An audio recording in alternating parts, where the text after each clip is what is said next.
Today on Public Eye News, a maintenance mistake is to blame for a fatal Michigan plane crash, and the SUV of an 84-year-old missing person since May has been found in a Michigan river. Later, Brendan will have your weather for the weekend, and Michael will have your sports update. Hello, I'm Andrew Hoover. And I'm Megan Tarcia, and this is Public Eye News.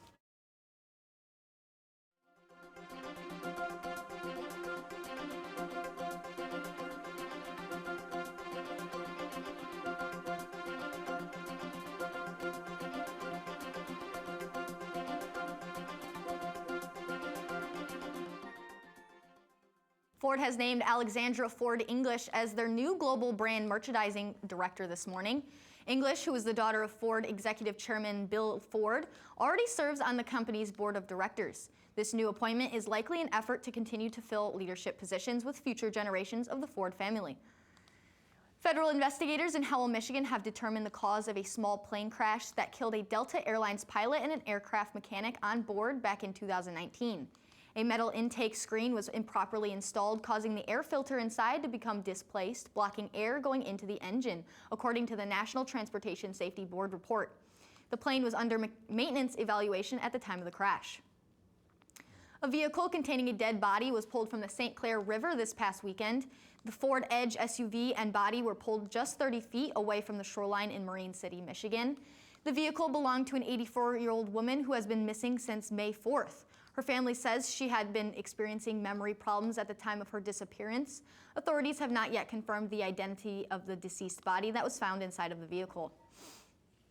Michigan resident Jason Graham has pled guilty for a shooting threat against a Vermont high school. Graham, 24, was involved in an online dispute against students at Green Mountain Union High in Chester, Vermont. He made threats over Facebook to shoot up the school, and days later had another person call the school to say he had a bomb and multiple shooters on campus.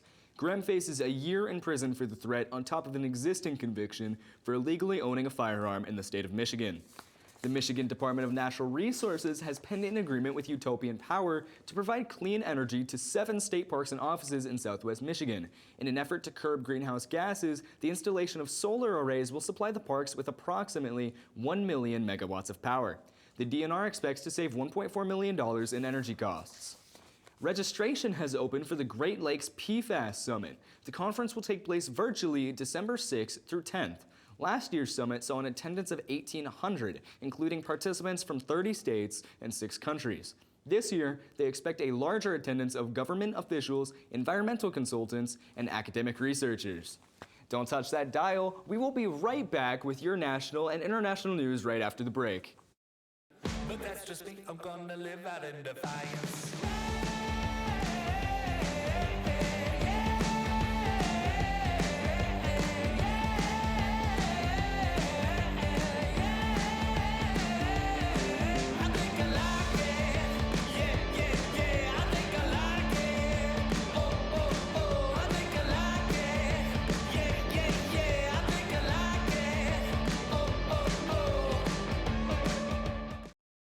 Welcome back. A 5.8 magnitude earthquake struck the Greek island of Crete at 9:17 a.m. Eastern Standard Time this morning. Seismologists at the Athens Geodynamic Institute confirmed that the earthquake occurred 153 miles south-southeast of the Greek capital of Athens. 1 person has been killed and 20 others have been injured, while many homes and churches have been damaged. A truck driver shortage in the UK has created what appears to be a gas shortage, causing panic throughout thousands of gas stations this past weekend. The haulage industry says they need tens of thousands of truck drivers in order to distribute the gas. Brian Matterson, chairman of the Petrol Retailers Association, said, quote, "There's plenty of fuel in this country, but it is in the wrong place for the motorists. It is still in the terminals and the refineries," end quote. Today is the deadline for all healthcare workers in New York State to receive the COVID-19 vaccine or face suspension or termination. New York Governor Kathy Hochul has said that she will sign an executive order to bring in out-of-state healthcare workers or National Guard members to fill in the shortages left by unvaccinated staff members. 84% of hospital employees and 89% of nursing home employees are fully vaccinated within the state. A Polish court has found a man guilty of instigating murder and committing in subsequent cannibalism back in 2002. Reportedly, 5 men abducted a man from a village in Lasco following a bar dispute. The defendant, identified only as Robert M., allegedly instigated the murder, and the 5 men cannibalized the body. 4 men were arrested in connection to the case back in 2017, while 1 died before the case resurfaced. The victim's body was never found, and his identity still unknown. And family of Gabby Petito gathered this weekend in New York to remember the young woman who was found dead a week ago after disappearing during a cross-country road trip with her fiancé, Brian Laundrie. He is now the focus of a nationwide manhunt. Naomi Rakim has the latest from New York. The FBI continued its search for Brian Laundrie Monday in Florida, a day after going to his parents' home to collect personal items to help with DNA matching. Laundrie and his fiancée, Gabby Petito, were on a cross-country trip when she went missing and Laundrie returned home alone. Her body was found last week. The cause of death has not been disclosed, but authorities say it was a homicide. She genuinely loved people. At a memorial service in New York over the weekend, Petito's father said he wants people to be inspired by how his daughter treated others, and he offered advice to those listening. There's a relationship that you're in that might not be the best thing for you. Leave it now. The case has renewed a conversation about which missing person cases get media attention. We can name the Natalie Holloway, the Kaylee Anthony, the Lacey Peterson, the Chandra Levy, but no one can name one Black or brown missing person of color in the United States. Not one. The Black and Missing Foundation says nearly 40% of cases involve people of color, but they rarely make headlines. We need law enforcement. We need them to be held accountable and making sure that they're taking these police reports. We need the media to share these cases, and we need the community to come forward. There were more than 145,000 missing persons of color under the age of 18 last year, according to the foundation. Naomi Rakim, CBS News. Flights on the Spanish island of La Palma were grounded as boiling lava shoots from a volcano that started erupting last week. CBS's Ian Lee is tracking its force from London. It's at night the full force of the volcano on La Palma is illuminated. Rivers of lava flow from newly formed cracks in the Earth's crust. Daylight reveals the devastation on the Spanish island after more than a week of eruptions. This video shows a wall of hot rock closing in on a church, threatening the bell tower. Salvation was not at hand. But one tiny home was saved and dubbed the Miracle House. Hundreds of others weren't so lucky, and almost 7,000 people have been evacuated. Many fear they'll be next. I feel anxious and nervous, she says. Huge clouds of ash grounded flights Monday. Many of the island's 85,000 people are using umbrellas to protect themselves from falling ash. This couple says it's horrible. We remove our glasses and it gets into our eyes. Authorities are urging coastal residents to stay inside as lava creeps toward the sea. They're worried toxic gas could spew into the air when the molten lava hits the water. Ian Lee, CBS News. After this break, Brendan will have your weather report and Michael will have your sports update. Stay tuned. I was so excited when I learned that I was going to be the next moderator of Washington Week. I was incredibly lucky to be mentored by Gwen Eiffel, and what that gave to me was this confidence that I could be my full self and that I was deserving of whatever spaces I was in. Welcome to Washington Week. I also feel this great joy in taking the helm of Washington Week, knowing that I can mold it and make it my own, but also make sure that it is still within the legacy and the tradition that made it so great for all of these years. Hello and welcome back to Public Eye News. I am your host, Brendan Ford, for your weather. Today it is a beautiful sunny day on Marquette's WNMU campus. Looking at the weather in Marquette today, it is partly cloudy with a temperature of 58 degrees, winds heading south at 11 miles per hour, and a barometric pressure of 29 and 90 rising. Tonight it will have clear skies with a low of 44 and winds heading south at 8 miles per hour.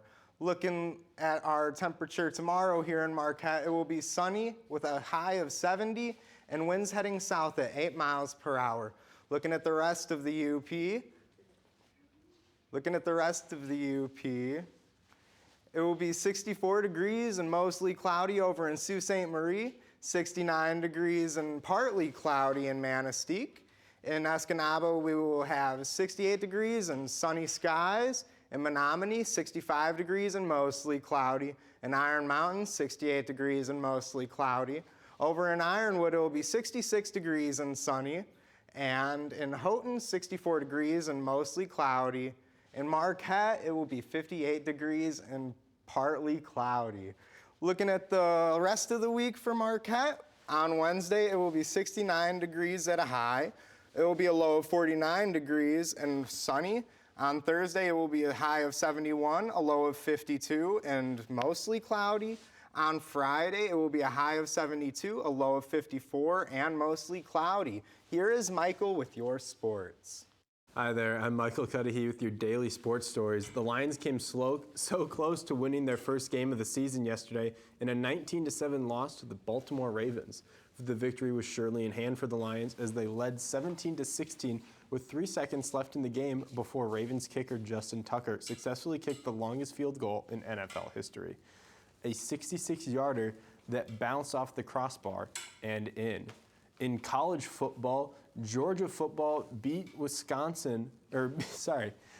demolished Vanderbilt. They didn't play Wisconsin. Georgia demolished Vanderbilt 62-0. Georgia advances to 4-0 on the season and is now the number 2 ranked football team in the country. Bowling Green beat Minnesota 14-10.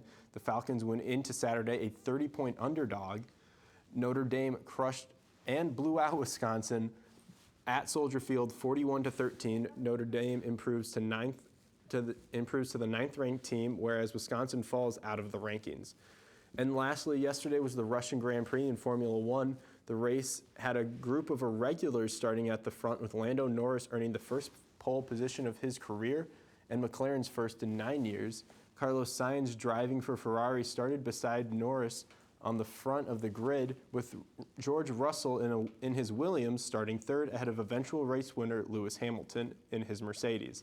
Hamilton won the 100th race of his F1 career as he is the first driver to do so. Hamilton also retakes his lead in the Drivers' Championship with title challenger Max Verstappen starting 20th after changing his engine before the race. But he had an excellent drive and finished second and trails Hamilton by just 2 points after this last race. Completing the podium yesterday was Carlos Sainz, who finished in third. In Florida, 50 teachers had their bonus checks bounced after a bank error. Out of the 176,000 disaster relief checks issued, 50 were affected by an issue with JP Morgan Chase and did not receive their $1,000 payment. Government officials pushed bipartisan support to rectify the issue quickly, although many criticized Ron DeSantis for the use of a private company rather than government direct deposit. A state appeals court issued a coupled to remove a historic towering Monterey pine tree in San Francisco, California. Neighbors for years had petitioned to remove the tree as it blocked their view of the Monterey Bay. The cost of removal will be split between the neighbors, totaling at about $1,800 each. Well, that surely is interesting. Yeah. So Max Verstappen with a very impressive race, as you were talking about, the Russian Grand Prix, correct? Yeah, so he changed his engine before the start of the race because he had a crash in a previous race that heavily damaged it. And so he had to start at the back of the grid, and he drove all the way from 20th to finish in second. 20th to second. That is really impressive from Verstappen. That's amazing, but unfortunately, that is all we're going to have time for today here on Public Eye News. Thank you for watching. I am Andrew Hoover. I'm Michael Cudahy. And please tune in tomorrow for Public Eye News.